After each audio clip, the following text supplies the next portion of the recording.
Assalamualaikum warahmatullahi wabarakatuh. Jumpa lagi di Wonder Home Podcast. Di podcast kita kali ini kita kembali akan memperbincangkan bagaimana proses kreatif penulisan karya ilmiah, terutama karya ilmiah disertasi, yaitu tugas akhir di tingkat doktoral. Dan sudah hadir bersama kita Bapak Tumin, PhD. Apa kabar Pak Tumin? Alhamdulillah sehat. Sehat ya. Alhamdulillah. Di bulan puasa semacam ini, sore-sore menjelang buka kita masih ngobrol aja begini sambil nunggu buka ya. Tapi suasana Ramadan di masa pandemi kayak gini, apa yang dirasakan Pak Tumin? Ada bedanya kah dengan? Ya tentunya sangat berbeda ya. Kita jarang bisa ketemu kawan-kawan kita untuk berbincang-bincang. Betul. Tapi masih agak mending ya Ramadan kali ini ketimbang setahun kemarin yang kita sama sekali nggak bisa keluar rumah, masih terkurung di dalam rumah karena harus lockdown. Dan sekarang alhamdulillah kita mulai mengenali pola dari COVID, sehingga dengan protokol yang diterapkan kita bisa tetap beraktivitas gitu ya. Oke, kita akan menggali perjalanan intelektual Pak Tumin ini, terus kemudian sampai kemudian nanti ngobrolin soal tesis yang pernah beliau tulis tentang apa saja, dan kita gali proses kreatifnya juga. Tapi gini, pengenalan Pak Tumin dengan dengan tradisi pendidikan Islam, terutama pesantren, itu mulai di mana Pak Tumin ya? Ya, kalau mengenal pesantren saya setelah SD ya, karena SD saya bukan di pesantren, di sekolah dasar negeri ya dulu. Kemudian setelah itu baru masuk pesantren di tingkat SMP. Tepatnya di MTS Al-Kafi, Pondok Pesantren Hidayatullah di Solo. Di Solo Mojosongo.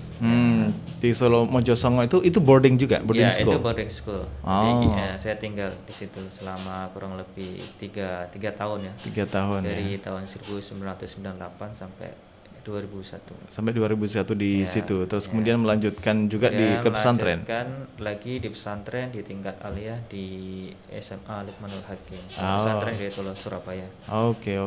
Dari 98 sampai 2004. Itu juga boarding school juga itu. Boarding school ya, di dalam tinggal. Jadi kalau ditambah dengan SMP-nya tadi 6 tahun lah ya. Ya, udah 6 di tahun. Pesantren. Ya. Kemudian perguruan tinggi masih pesantren juga? Perguruan tinggi lagi, pesantren lagi di Ma'had Ali kan, sama boarding school juga. Ali, betul. Di mana itu? Di daerah mana itu? Di Jakarta Selatan, dekat Kebayoran Lama. Namanya apa? Ma'had Ali An-Nu'aimi Li'idadi Du'at. Oke. Ma'had Ali An-Nu'aimi Li'idadi Du'at. Jadi memang di training untuk menjadi dai di situ dulu ya.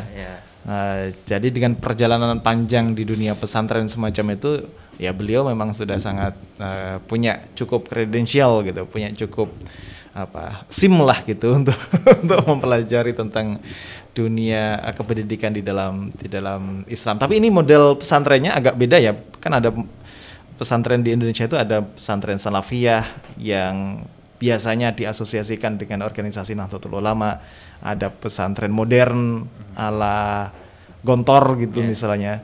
Kalau pesantren Hidayatullah itu apa beda dan persamaannya dengan pesantren-pesantren modern atau tradisional tadi itu, Pak? Kalau pesantren Hidayatullah dikategorikan kepada pesantren modern ya. Pesantren modern ya. Ya, pesantren modern, kita belajar di kelas kan gitu, menggunakan kurikulum. Oh, pakai kurikulum klasikal gitu modelnya ya. Kemudian menggunakan kurikulum dinas ya, pendidikan. Kalau kekhasannya apa? Kalau boleh tahu. Kalau misalnya di pesantren NU kan kitab kuning, kalau pesantren kayak Gontor kan bahasa gitu. Kalau di Hidayatullah itu? Kalau di Hidayatullah terkenal dengan itunya, salat malamnya. Oh, salat malamnya yang lama sekali itu ya? Iya, salat malamnya. Pantas itu ada athar sujud di sini. Ya, salat malamnya ya. Saya pernah ikut juga itu, namanya salat malam kalau di Jakarta itu ada di daerah Cibinong. Apa itu namanya? Ya di Depok lah, di daerah Depok itu. Oh, Cibinong ya. Di sana juga saya pernah datang, ada pelatihan salat malam di situ ya, sampai terkantuk-kantuk gitu. Oke, itu di Hidayatullah. Nah, terus kemudian bagaimana ceritanya kok bisa terdampar di Aceh, terus kemudian merantau ke Malaysia, bahkan melalang buana ke Qatar itu gimana? Oke, ke Acehnya itu gimana ceritanya bisa ke Aceh itu sebelum? Baik, jadi dulu sebelum sebenarnya setelah selesai dari pesantren di Teluk Surabaya, saya ingin melanjutkan S1 ke Timur Tengah lah. Timur Tengah. Kemudian kemarin daftar di Libya. Oh, di Libya. Gagal. Kemudian diterimalah di Ma'had Ali NUMI tadi. Oke, dari Aliyah itu tujuan awalnya ke Libya. Waktu itu Libya sudah di daerah Salemba atau sudah di Buncit? Salemba. Masih dari Jakarta Selatan tuh, Salemba ya. Oh, di dekat warung Buncit situ. Iya. Jakarta Selatan. Kemudian tes di Ma'had Ali NUMI, terima yang di Ma'had Ali NUMI itu. Ya di situ kita belajar dengan syekh-syekh, kita kan akhirnya dapat ilmu bahasa Arab, ketemu dengan syekh-syekh di situ dari Yaman, dari Mesir. Apa beda kalau di NUMI itu cara belajarnya model Libya atau model sama persis seperti Libya. Sama seperti Libya ya. Senin sampai Jumat ya. Dari pagi sampai siang. Oke. Itu. Yang ditekankan apa? Pendidikan di ilmu syariah juga kah? Lebih syariah di situ. Jadi semua kitab dipelajari di situ. Ada Riyadhus Shalihin, ada tafsir Islami, kemudian banyak tafsir Ayatul Ahkam dan sebagainya. Hadis juga, ulumul hadis, ulumul Quran. Ya lebih ke ilmu syariah. Gitu. Lebih ke ilmu syariah ya. Terus kemudian sampai selesai di situ. Berapa lama di situ itu? 2 tahun. Terus? Baru setelah itu kan di situ kalau udah selesai kita harus mengabdi seperti pesantren-pesantren yang lainnya. Kita harus khidmah di masyarakat kurang lebih 1 tahun. Oke. Nah, untuk khidmahnya di situ itu sudah bagus karena sudah kerjasama dengan dari berbagai provinsi. Cuma saya dapatnya alhamdulillah di Aceh begitu. Jadi mengabdi di Aceh, mengajar di pesantren 1 tahun kurang lebih. Mengajar di sana kurang lebih, mengajar bahasa Arab dan sebagainya, dan juga sekaligus musyrif di pesantren. Ke Aceh itu awalnya adalah konteksnya pengabdian setelah lulus di Ma'had Ali itu tadi. Iya, pengabdian. Pengabdian itu setelah terus kemudian S1-nya juga di Ma'had Ali. Jadi Ma'had Ali NUMI itu kerjasama dengan Sekolah Tinggi Agama Islam Al-Qudwah. Kerjasama. Itu nanti ada beberapa mata kuliah yang belum ada, nanti kita ikuti. Ada PPKN dan sebagainya. Diikutinya di Al-Qudwah? Di NUMI, nanti dosennya datang. Dosennya datang ke NUMI. Iya. Oke. Dan itu diselesaikan dalam periode waktu setelah pengabdian. Setelah pengabdian. Sambil pengabdian nanti buat skripsi dan datang lagi balik ke Jakarta kita sidang. Oke. Tapi setelah selesai kemudian memutuskan untuk menetap di Aceh gitu atau gimana? Ya, menetap di Aceh karena sudah banyak, karena kan banyak ya, maksudnya kawan-kawan saya yang ke Aceh itu banyak.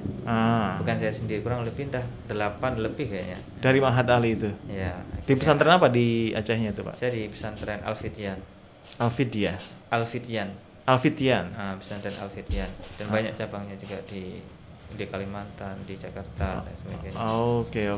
Itu memang masih punya afiliasi dengan NUMI tadi masih. itu? Karena kan donaturnya itu dari Kuwait, ya nggak salah, istilah Kuwait nggak salah. Base-nya itu dari donatur di Kuwait, Timur Tengahnya Kuwait ya. Iya, bangun pesantren di Aceh, jadi harus mengajar di sana. Dulu memang dikhususkan santrinya untuk anak-anak yatim, korban tsunami, gitu kan. Jadi kita mengajar pada mereka. Terus kemudian memutuskan untuk S2.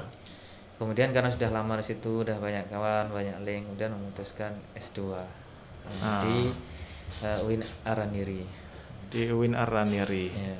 Apa waktu itu kalau di sana itu ada jurusannya gitu nggak sih? Dulu awal-awal jurusan saya di Dirusah Islamiyah. Dirusah Islamiyah. Agak umum, Islamic Studies secara umum ya. Islamic Studies, cuma setelah itu ada, kalau untuk menjadi dosen kita harus linier, akhirnya jurusannya kita diminta sama kampus untuk merubah jurusan, akhirnya pindah ke Tarbiyah Islamiyah, pendidikan agama Islam. Ke pendidikan agama Islam. Di Aceh itu sudah jurusannya Tarbiyah Islamiyah ya. PAI setelah itu. Nulis tesis apa di situ itu? Tentang evaluasi pembelajaran, evaluasi pendidikan. Oke. Terus selesai kemudian langsung ke kemudian kan cita-cita saya pengen ke Timur Tengah. Timur Tengah. Sebenarnya waktu juga saya ambil S2 itu kemarin ada lolos ke Al-Azhar untuk tingkat S2. S2 Al-Azhar. Sudah ijazah sudah di Kedubes Mesir di Jakarta. Tinggal berangkat aja. Kemudian waktu itu terjadi revolusi di Mesir. Oke. Itu tahun berapa tuh, Min? Nggak tahu berapa itu. Pas revolusi Tahrir itu, apa itu namanya? Penggulingan Hosni Mubarak yang awal. Iya. Bukan Sisi. Sisi. Sisi ke apa? Dari presiden. Ya Mursi, pas menggulingkan Mursi itu ya. Oke.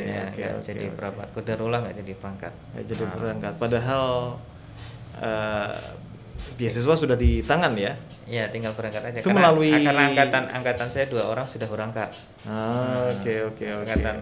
Angkatan saya 2 orang sudah berangkat dan ada satu sampai sekarang yang masih di Mesir. Masih S2? Sudah selesai tapi sudah di Mesir. Menikmati hidup di sana. Nah, satu lagi yang kemarin menikah dengan gadis Palestina yang kemarin. Viral. Oke. Jadi sebenarnya awalnya adalah targetnya itu ke Timur Tengah. Sudah beasiswa di tangan beasiswa dari Al-Azharnya atau dari kemana? Kemarin untuk tesnya langsung dari Kedubes Mesirnya. Dari Kedubes Mesirnya ya. Kalau S2 di Mesir itu persyaratan minimalnya apa sih yang kalau kita apply gitu? Kemarin nggak ada, cukup. Yang penting kita ada ijazah S1. Cukup ada ijazah S1. Nah, ini salah satunya Timur Tengah yang menerima ijazah S1 dari luar. Oke. Oh gitu ya. Ya. Di angkatan saya 2 orang di sana sudah. Kalau misalnya suruh tahfidz berapa juz terus kemudian begini-begini. Kemarin tesnya diacak. Diacak. Ayat-ayat Quran. Ayat-ayat Quran gitu ya. Artinya tapi nggak mesti declare berapa juz gitu ya. Asal pas ditanya bagian yang dihafal mana gitu ya lancar saja gitu ya. Oke. Soalnya saya dulu juga pernah saya program di S1 di Jakarta itu ditargetkan juga S2 di Al-Azhar dan kita diwajibkan untuk hafal 8 juz gitu. Tapi begitu programnya habis nggak ada informasi lagi ya sudah acak-acakan itu hafalan dan segala macamnya. Oke. Sekarang ke Malaysia. Ke Malaysia itu akhirnya kok tidak jadi ke Mesir, yang diputuskan ke Malaysia itu? Akhirnya S3 di Malaysia karena waktu kemarin S2 sudah menikah. S2 sudah menikah. Akhirnya kita cari kampus yang paling dekat dengan Aceh. Apalagi Malaysia dengan Aceh kan cukup 1 jam, 20 menit ya. Dekat. Karena ada yang mempertimbangkan sudah berkeluarga gitu. Dan waktu itu memang keluarga ada kunjung ke Malaysia, kemudian mampir di IUM. Ada kawan yang kuliah di IUM, jadi saya lihat IUM ini kok bagus ya, karena bagus. Akhirnya saya pilih IUM aja. Di IUM. Tapi pada saat yang sama sudah ngajar di Aceh. 2000 setelah selesai S2 sudah. Selesai S2 ngajar di kampus mana itu, Pak? Di Universitas Iskandar Muda. Universitas Iskandar Muda di Aceh. Baru setelah itu cari beasiswa, kemudian di IUM melanjutkan S3 di IUM. Di IUM di International Islamic University Malaysia. Di jurusan yang apa? Sesuai dengan S1-nya. Sesuai dengan S1-nya. Itu maksudnya ke yang revealed knowledge dan bukan di kuliah of education. Kuliah of education ya. Iya. Oke. Education-nya. Terus kalau yang Pak Tumin amati, apa bedanya studi tentang pendidikan di Indonesia, di Aceh pada saat itu dengan studi pendidikan Islam di IUM? Kalau IUM dia terkenal dengan ininya ya, maksudnya Islamization of knowledge-nya. Jadi semua fakultas itu memang ada itu materi terkait tentang Islamization of knowledge. Bahkan di tesisnya itu harus wajib ada terkait Islamization of knowledge, itu nilai kelasnya sendiri di bagian Islamization of knowledge-nya mesti ada di Malaysia. Selain itu juga karena ini kampus internasional, jadi cuma menggunakan 2 bahasa, kalau nggak bahasa Arab, bahasa Inggris. Begitu. Penerjemahan Islamization of knowledge dalam pengajaran atau pembelajaran di sana itu kayak gimana di wilayah pendidikannya? Ya harus mengintegrasikan dengan nilai-nilai tauhid ke dalam Kalau ini kan pendidikan agama Islam otomatis ya. Kalau yang jurusan-jurusan umum nanti diselipkan terkait tentang konsep-konsep Islam ke dalam setiap mata kuliah itu.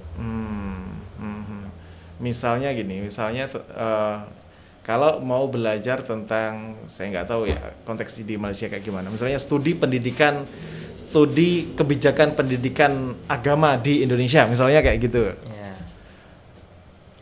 Bagaimana memasukkan aspek Islamization of knowledge-nya dalam studi yang semacam itu gitu? Ya misalnya tentang umum, nanti dimasukkan konsep Islamiknya. Misalnya nanti bukan hanya sekedar belajar pendidikan dari konteks umum, tapi juga akan belajar konteks dari pandangan Islam juga ada. Jadi perbandingan itu ada. Oke. Jadi kalau misalnya gini, ketika belajar tentang Islamization of knowledge gitu di awal-awal, adakah buku-buku diktat yang harus dibaca? Ini loh, kalau mau memasukkan aspek Islamization of knowledge dalam penelitian atau kajian kalian, ini buku-buku atau kajian-kajian babonnya lah, katakan begitu. Kalau itu main referennya menggunakan yang dikarang oleh Profesor Dr. Syed Naqib Alatas ya. Pakai sama dengan punyanya Triple AT. Yang Ismail Rajab Faruqi. Kan di situ ada prinsip-prinsip Islamization of knowledge, ada guide-nya situ. Tapi bukan berarti Islamization of knowledge itu harus ada ayat atau hadis di dalam kajian kita ya? Atau memang harus ada kajian ayat dan hadisnya di dalam? Nggak mesti ada, tapi yang penting dia masih ada terintegrasi dengan konsep-konsep Islam. Ya. Oke. Karena kan ilmu itu kan tidak bebas nilai ya. Makanya harus ada konsep dimasukkan nilai-nilai Islam. Bisa sedikit dijelaskan kepada kita semuanya. Mungkin banyak yang belum familiar apa bedanya ilmu yang bebas nilai dan apa ilmu yang tidak bebas nilai itu, Pak. Maksudnya kan kalau buku-buku dikarang itu kan sama penulisnya itu sudah dimasukkan paradigma. Kan ketahuan ini yang sudah ada integrasi Islamnya atau tidak. Jadi kira-kira gini ya, kalau tidak bebas nilai itu, apapun yang kita buat itu nggak bisa dilepaskan dari tadi paradigma penulisnya, background penulisnya, konteks sosial penulisnya, masalah yang dihadapi penulisnya, mesti ada itu, nggak ada yang murni sama sekali. Mic ini berbentuk begini kenapa? Itu mesti ada. Kalau yang bikin orang Jawa barangkali mic-nya ini bentuknya kayak keris gitu. Itu kan ada aspek nilai masuk di dalamnya gitu. Oke. Nah, terus kemudian coursework selesai di Malaysia. Nah, ke Qatarnya itu. Nah, coursework di Malaysia itu. Ini kan di Malaysia ini kan S3 ya? Dapat beasiswa S3. S3. Dan coursework di Malaysia juga lama ya. Kan ada 9 atau 10 mata kuliah yang harus ditempuh dalam 4 semester. Oke. Ya, setelah itu baru itu tadi, karena keinginan saya kan ingin belajar ke Timur Tengah ya. Itu karena dendam pengen belajar ke Timur Tengah itu masih tersimpan rapi ya. Dalam benak saya kalau hanya menguasai bahasa Arab masih di Indonesia belajar di pondok itu kurang greget. Kecuali langsung belajar dari sumbernya. Belum ada stempel dari orang aslinya sana gitu ya.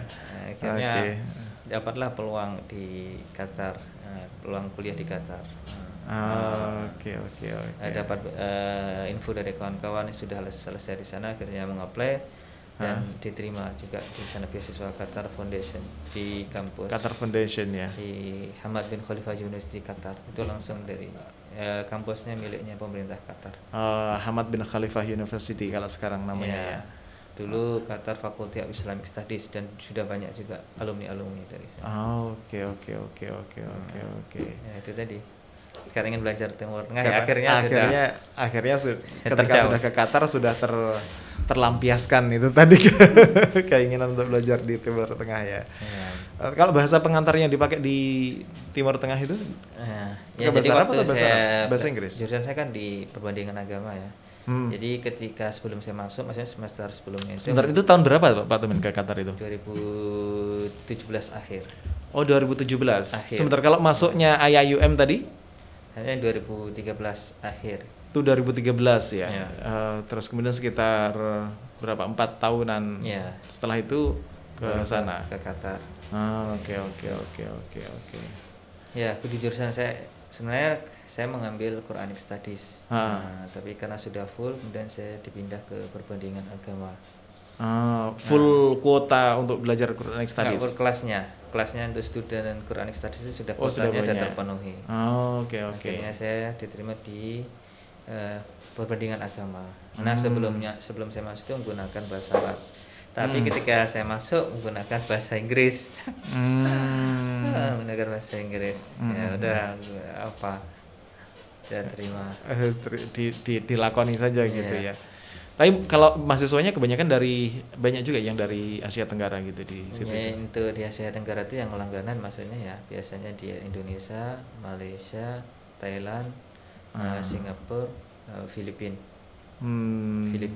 Di luar itu banyak juga. India, Bangladesh. Di luar itu dari Amerika, dari Inggris, dari Turki, banyak juga. Jerman. Itu mereka Muslim semuanya atau nggak mesti Muslim juga yang belajar di situ? Kalau yang kemarin sepengetahuan saya Muslim, ada juga yang nggak Muslim ya kemarin. Tapi yang jurusannya bukan agama ya, jurusannya yang lain.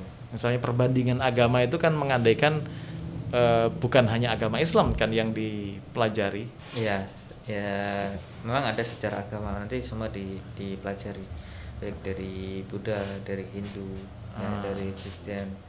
Kalau dosen-dosennya? Dosen-dosennya ada yang non-Muslim, ada yang Muslim. Yang kemarin yang non-Muslim mengajar saya cuma research methodology. Research methodology. Ya, kalau yang lainnya untuk agama Muslim semua, karena dari Sudan, dari Mesir, dari Algeria. Kesan atau ada nggak dosen atau mata kuliah yang menurut Pak Tumin itu sangat bermanfaat, sangat menarik, atau yang paling berkesan lah dari dosen atau dari mata kuliah yang pernah Pak Tumin ambil di situ itu? Itu ada berapa dosen ya, banyak. Terutama yang ada satu lagi dosen Profesor Dr. Muhammad Zain, itu muridnya langsung Ismail Al-Faruqi. Muridnya Ismail Al-Faruqi juga ada yang ngajar di situ. Gitu, ya. Dulu beliau menjadi dekan di IAIM juga, sudah lama di IAIM. Sebelumnya pernah di IAIM lama, kemudian pindah ke Qatar. Sama beliau juga banyak belajar terkait tentang comparative religion ya, karena kan langsung muridnya Ismail Al-Faruqi. Dan juga ada dosen filsafat juga. Apa keistimewaan atau kelebihan masing-masing lah? Kalau tadi di IAIM itu kuat aspek di Islamization of knowledge-nya ya. Kalau di Qatar University atau di Hamad Khalifah University ini apa ininya? Core-nya? Ini lebih kontemporer ya. Lebih ke interfaith dialog itu. Melihat kasus-kasus dari sisi kontemporer, bukan klasik ya. Bukan studi klasik. Lebih ke kontemporer. Makanya tesis-tesisnya pun lebih ke masalah-masalah kontemporer. Begitu juga dengan jurusan-jurusan yang lain, ada fikih modern, ada contemporary Quranic Studies, ada contemporary fiqh ya. Jadi lebih ke masalah-masalah kontemporer yang dibahas. Oke. Terus kemudian di situ juga diwajibkan untuk menulis tesis atau cukup coursework saja kalau wajib menulis tesis, kemudian mata kuliah diambil dalam 2 semester, kemudian semester ketiga itu sudah menulis tesis dalam 4 bulan. Dalam 4 bulan mesti sudah nulis tesis ya. Pak Tumin nulis apa waktu itu? Terkait tentang konsep wasatiyah dan relevansinya terhadap harmonisme agama. Karena perbandingan agama, comparative religion, nulisnya tentang wasatiyah dan konsep harmoni agama-agama ya. Oke. Itu studi pemikiran tokoh atau itu apa dalam ya? konteks Malaysia. Dalam konteks Malaysia. Kemudian lebih saya mengambil kepada pemikiran Profesor Dr. Muhammad Kamal Hasan.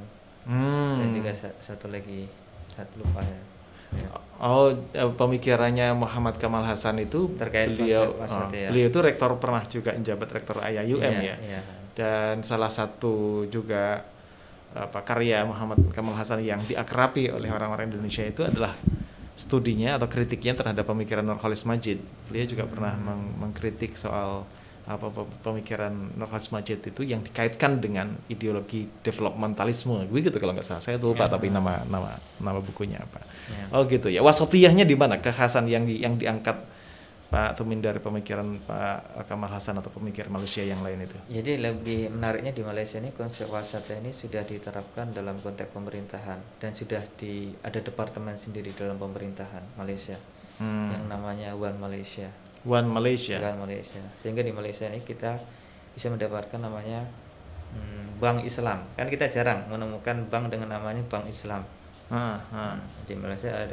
Memang diterapkan dalam berbagai bidang, dalam konteks ada ekonomi, politik, dan juga bank-bank tadi kan, dan muamalah dan ya, bagaimana misalnya adanya bank Islam itu menerangkan tentang watak moderat dari Islam itu gimana? Bisa dipahami nggak? Ini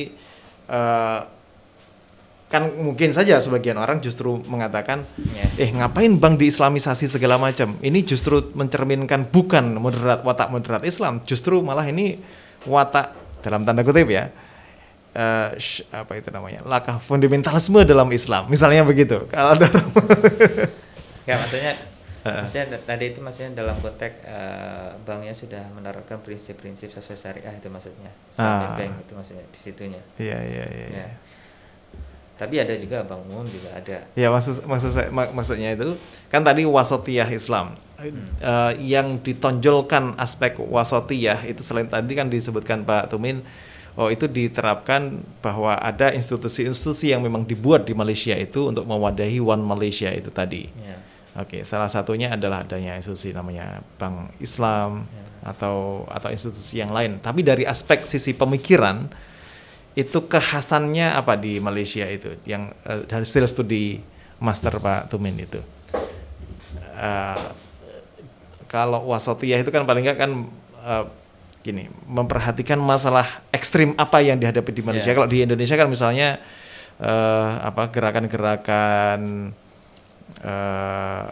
gerakan-gerakan terorisme yang dikomandai oleh apa itu namanya Ansarud Daulah dan segala macam kan langsung digebuk oleh polisi, misalnya begitu kan. Ada pendekatan yang ekstrim keamanan, ada yang ekstrim ini tadi keislaman gitu. Sementara wasatiyah itu adalah misalnya di Indonesia itu adalah ormasnya gitu misalnya. Kalau di Malaysia apa kekhasannya? Di Malaysia sudah ini juga sudah ada peraturan sudah ada izin kalau untuk menjadi dai untuk menceramah itu tidak sembarang orang, harus ada seleksinya dan sudah ada semacam sertifikat untuk ceramah. Itu salah satu juga untuk menyetop radikalisme dan sebagainya. Dan kemudian juga di sana paham-paham Syiah pasti sudah dilarang, nggak bisa, dan sudah jelas. Kemudian juga terkait Salafi yang ekstrim-ekstrim, Wahabi sebenarnya di stop juga di sana. Oh gitu. Iya. Cara nyetopnya dengan itu tadi, salah satunya sertifikasi dai itu atau? Salah satunya itu sertifikasi dai itu. Jadi tidak sembarang. Jadi kalau itu diterapkan di Indonesia, Pak Tumin cenderung setuju? Perlu sertifikasi dai di Indonesia gitu? Ya, selama itu maksudnya tidak bertentangan, maksudnya tidak memberatkan, ya nggak jadi masalah kan. Soalnya kan beberapa waktu ya lu Kementerian Agama kan bikin list ini nih dai yang direkomendasi gitu.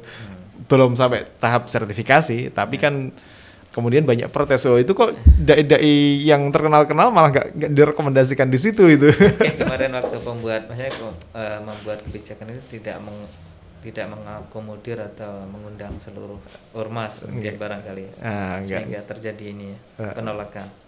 Tapi ide bahwa perlu adanya entah bentuknya sertifikasi itu kalau menurut Pak Tumin dianggap penting ya. Ya penting ya, jadi masalah kan sesuai bidang nanti kan. Kayak kepakaran.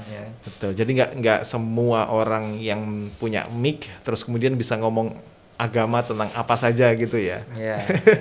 Itu menjaga para puber agama gitu, yang puber agama gitu tiba-tiba seakan-akan bisa membuat fatwa di bidang agama.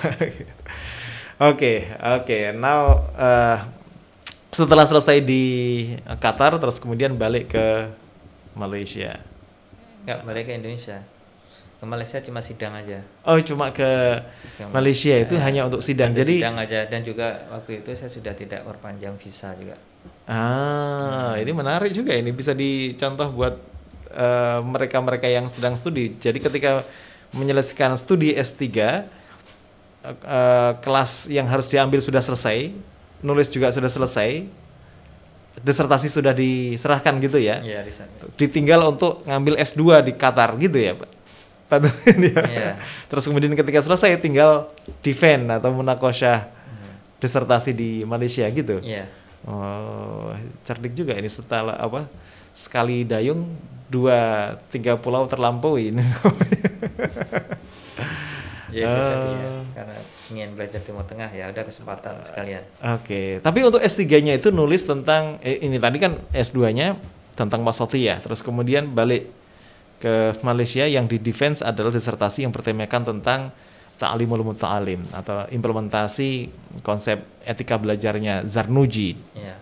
Itu gimana ceritanya bisa mendapatkan tema yang ya, karena yang banyak berdiskusi dengan kawan-kawan ya, dan sesuai dengan background saya yang S2 Pendidikan Agama Islam di Aceh, saya cari yang temanya, topiknya sesuai dengan pendidikan Islam dan ya lebih mudah biar cepat selesai, karena kan tesis bukan untuk menyelesaikan negara kan. Yang penting tesis yang bagus, tesis yang cepat selesai. Yang cepat selesai ya. Saya cari ya, akhirnya dapat konten yaitu tadi terkait tentang taklim mutaklim, kan masih relevan dengan konteks pendidikan agama Islam. Oke. Ini sepertinya sudah azan Mas ini. Coba di situ ada apa itu namanya? Ada buka yang bisa untuk kita buka nggak itu? Oke. Akhirnya Zarnuji dengan satu pertimbangan bahwa ini akan bisa cepat selesai gitu ya. Yang cepat selesai dan juga masih sesuai dengan konteks sekarang ya. Maksudnya dengan konteks sekarang, dengan maraknya degradasi moral, sesuai dengan tujuan pemerintah pendidikan karakter dan sebagainya. Akhirnya cocok milih ke kitab klasik tapi masih ada hubungannya dengan konteks kontemporer. Kan menariknya di situ. Jadi karena melihat adanya dekadensi moral di sekitar, barangkali taklimul muta'alim bisa menjadi salah satu solusi. Menjadi salah satu yang bisa ditawarkan kembali untuk menyelesaikan persoalan itu gitu ya. Meskipun kitab itu kan lama, klasik ya. Betul. Tapi ya masih. Betul. Oke, kita buka sebentar. Terus meskipun kita nggak di-endorse apa-apa oleh yang punya yang punya brand ini,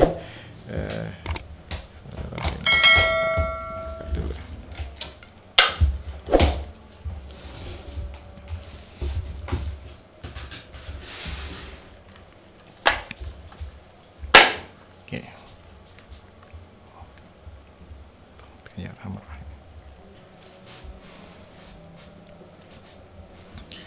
Oke Pak Tumin, kita lanjutkan kembali yang berhubungan dengan Zarnuji ini.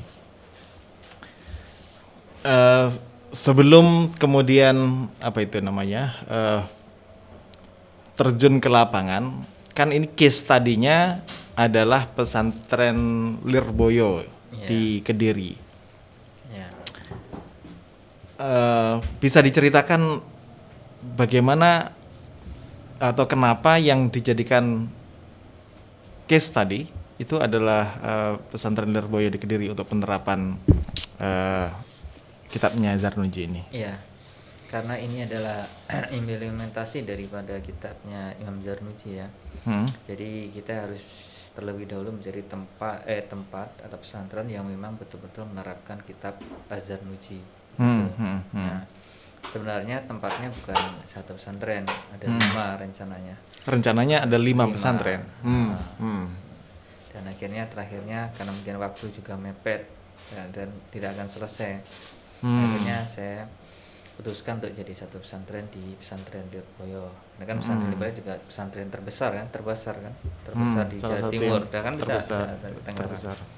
Terbesar dan juga menggunakan kitab taklim mutaklim itu. Dan juga kan juga pesantren lama juga kan, 1910 sebelum ini.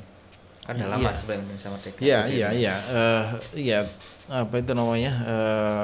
dari sisi jumlah apa itu namanya, dari jumlah santri, dari segi lama, dari lamanya usia pesantrennya termasuk yang salah satu yang terbesar di Jawa Timur. Ya itu alasan utama itu. Oke. Akhirnya ke Kediri untuk penelitian lapangannya sendiri berapa lama untuk observasi ke Kediri? Sebulan penuh ya.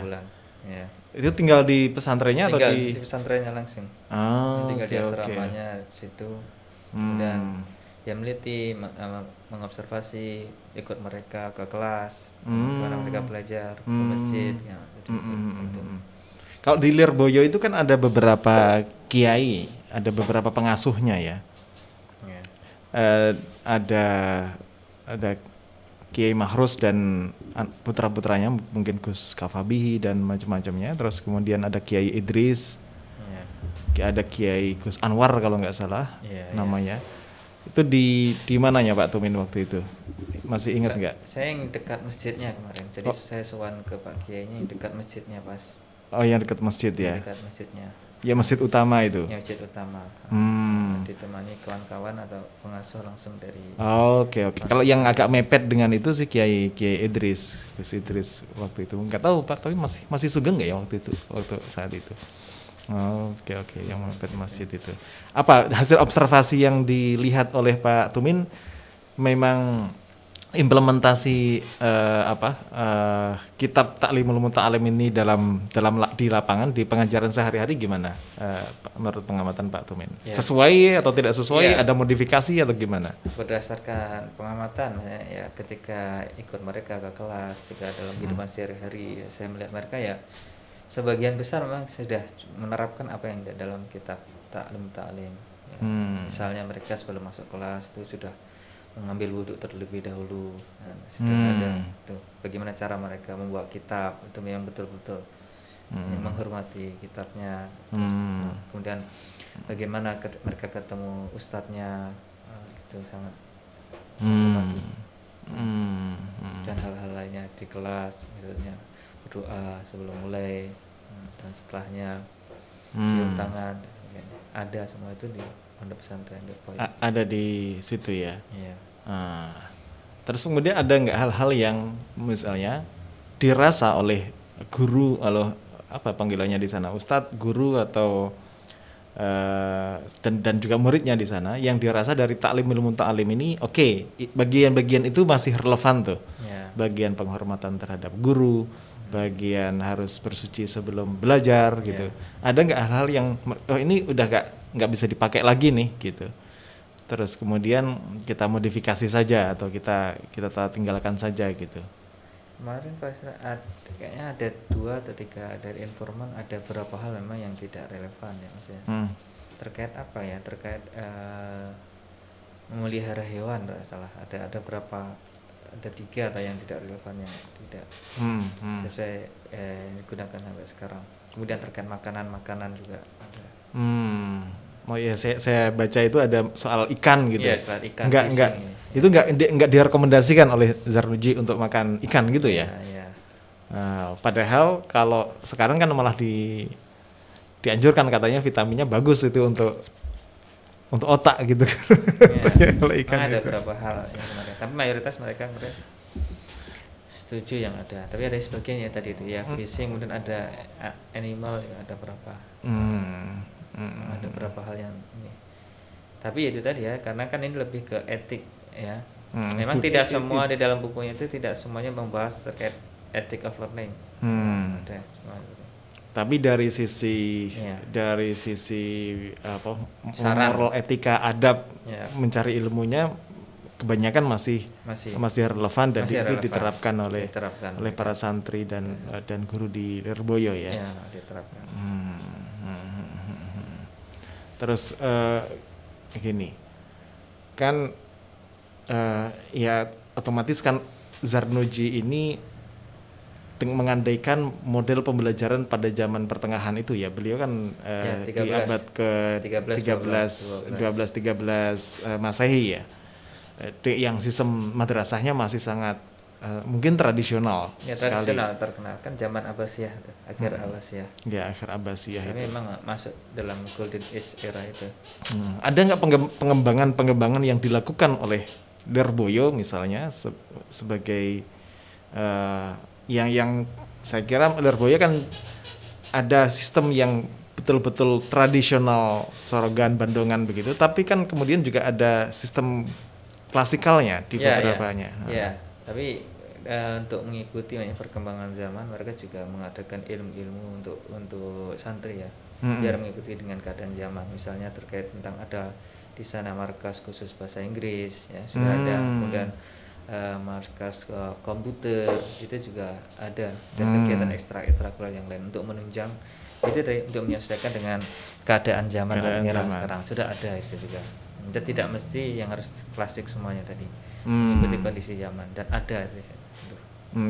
Kalau dalam situasi yang kayak gitu, misalnya kelas bahasa Inggris, kelas komputer atau kelas-kelas yang sifatnya tidak selalu ilmu agama itu, model-model etika Djarmuji ini masih tetap diikuti. Mereka menerapkan, bukan hanya di kelas. Misalnya menghormati guru itu dari jauh aja ustadznya mana sudah nunduk-nunduk. Bentuk penghormatannya itu kayak gimana? Maksudnya sambil menyapa atau sambil menunduk-nunduk. Tapi dimungkinkan nggak di dalam konteks etika guru dan murid itu, misalnya si murid itu bertanya kepada guru, atau ya minimal bertanya. Kalau lebih meningkat lagi kan kalau sekarang ada istilah student centered learning itu kan secara kritis menanggapi dan segala macamnya gitu. Di sana kalau untuk terkait kritis nanti ada khusus namanya bahsul masail. Saya juga mengikuti. Jadi bahsul masail itu dari berapa kelas dikumpulkan, nanti mereka akan berdebat di situ terkait ini dalil ini kuatnya apa langsung. Bahkan ini saling adu argumen. Ada di bahsul masailnya, dan saya melihat ada sesi namanya bahsul masail itu ya. Iya. Itu kan ada masalah baru, kemudian mereka akan mencari di kitab-kitabnya ini argumennya kayak apa, ini semua akan ditampilkan di bahsul masail. Dan situ. Coba kan berdebat dengan apa ratingnya yang terlibat di situ itu para santri dan juga ada ustadznya juga para gurunya juga hadir di situ ya, gurunya di depan. Critical thinkingnya itu dibangunnya selain di kelas yang mengajarkan masing-masing kitab tadi itu ada ruang di mana mereka bisa exercise pemikiran itu di bahsul masail itu ya. Biasanya ada masalah terus kemudian santri-santri itu mencari dasar dalilnya dari kitab-kitab yang mereka gunakan gitu ya. Dan alasannya apa, harus disitulah berdebatnya gitu. Dan ilmiah, maksudnya ilmiah. Dan bagusnya di situ masih yang kita. Oke. Menarik sekali. Kalau ini sekarang refleksi Pak Tumin sendiri, setelah ya baca Ta'limul Muta'alim, pengimplementasiannya terhadap di pesantren tradisional seperti di Lirboyo tadi itu, pesantren Hidayatul Mubtadi'in di Lirboyo itu. Kalau secara umum apa yang mungkin dari sistem pendidikan nasional kita secara umum ya, secara keseluruhan di pendidikan secara umum, yang mungkin disumbangkan dari perspektif etiknya Djarmuji dan kalangan tradisional tadi itu, hal positif apa yang mungkin bisa diadopsi yang kita nggak miliki di pendidikan yang non agama kayak Lirboyo itu? Nilai etiknya ya. Ya, atau sistemnya, nilai etiknya, atau apa hal yang positif dari sana? Mungkin nilai etiknya itu ya. Nilai etiknya, dan juga mereka kan juga ada konsep, kan pembahasan Djarmuji juga membahas terkait konsep waktu belajar. Waktu setelah subuh dan setelah maghrib, ada konsep waktu belajar juga dijelaskan. Dan juga kan ada makanan khusus juga yang bagus. Kemudian yang lain ya sesuai dengan nilai-nilai yang ada dalam pendidikan karakter, sungguh-sungguh, niatnya yang bagus, sesuai dengan nilai-nilai pendidikan karakter yang dicanangkan oleh pemerintah yang dulu ada 18 itu. Iya. Kalau sebenarnya secara teoritisnya kita punya, cuma prakteknya itu yang jadi PR besar di hampir semua tingkatan ya. Oke. Kalau model pendidikan menurut Pak Tumin, pendidikan cara belajar model pemikiran Zarnuji itu bisa diterapkan di semua level pendidikan dari SD sampai perguruan tinggi atau di segmen tertentu? Segmen tertentu ya, paling mungkin dari SMP ya. Kalau anak kecil kan susah. Dari tingkat SMP dan sampai ke perguruan tinggi masih relevan ya. Sampai perguruan tinggi masih relevan ya. Itu yang paling penting. Ya. Karena memang lebih mengutamakan lebih mengutamakan barokah di situ, tata cara belajar yang betul ya. Gimana cara membawa kitab kan betul-betul menghormati ilmu kitabnya. Kemudian ini kalau mahasiswa kan nggak mau digituin Pak Tumin biasanya. Ya itu tadi nanti nilai barokahnya ya itu tadi. Oh gitu. Ya. Jangan memang susah bentuknya tadi ya. Iya. Oke deh. Oke. Makasih banyak Pak Tumin sudah sampai di sini dan berbagi tentang perjalanan intelektualnya, perjalanan pendidikannya juga tadi tuh petualangan belajarnya dari Malaysia terus kemudian ke Qatar terus kemudian hijrah dan sekarang di Yogyakarta. Dekat dengan kampung halaman di Karanganyar. Sebenarnya mau cari di Solo tapi akhirnya di Jogja di Jogja ya akhirnya dipertemukan dengan kita semuanya di sini. Makasih banyak, insya Allah banyak inspirasi yang bisa didapat dari perjalanan intelektual maupun karya-karya Pak Tumin dan insya Allah mudah-mudahan tidak lama lagi harusnya ini cepat diterbitkan. Saya baca menarik sekali itu. Satu, kajian klasiknya dapat, kitab Ta'limul Muta'alim. Dua, dan itu diterapkan di sebuah institusi pendidikan tradisional yaitu pesantren di Lirboyo. Paling tidak itu bisa memberi masukan, memberi inspirasi pada kita semuanya bahwa aspek etik ini bisa ditanamkan tanpa kemudian mengurangi yang justru bisa menguatkan kemungkinan masuknya ilmu ke diri kita gitu. Bukan berarti menghormati guru dan segala macam tadi itu membuat kita taklid buta terus kemudian membuat kita menutup ilmu gitu. Justru ini bisa memungkinkan kita untuk belajar dengan lebih baik. Bahkan tradisi tradisi kritis pun juga masih bisa dibangun dari situ. Tadi misalnya ada tradisi Bahthul Masail di pesantren yang itu menjadi pondasi yang kuat untuk membangun critical thinking di kalangan pesantren. Begitu Pak Tumin ya? Ya, sama-sama. Terima kasih banyak. Oke, kalau mungkin ada pesan buat mereka yang juga mengerjakan tugas akhir gitu, apa kira-kira agar mereka lebih mudah menyelesaikan tugas akhirnya? Resepnya apa kalau dari Pak Tumin? Tadi ini karena tugas akhir. Dulu saya dibilang bahwasanya tugas akhir itu nggak usah ideal sekali. Terlalu ideal. Dan memang tugas kalian juga bukan untuk menyelesaikan negara. Jadi menyelesaikan negara. Carilah judul-judul atau topik yang cepat selesai dan bisa dikerjakan. Itu sih. Intinya adalah cepat selesai, mendapatkan SIM S3, dari situ kita berkarya lebih serius dan lebih banyak lagi untuk menyelesaikan persoalan-persoalan negara tadi. Baik, terima kasih. Jumpa lagi di kesempatan yang lain. Selamat berbuka, selamat berpuasa untuk semuanya. Wassalamualaikum warahmatullahi wabarakatuh. Assalamualaikum warahmatullahi wabarakatuh.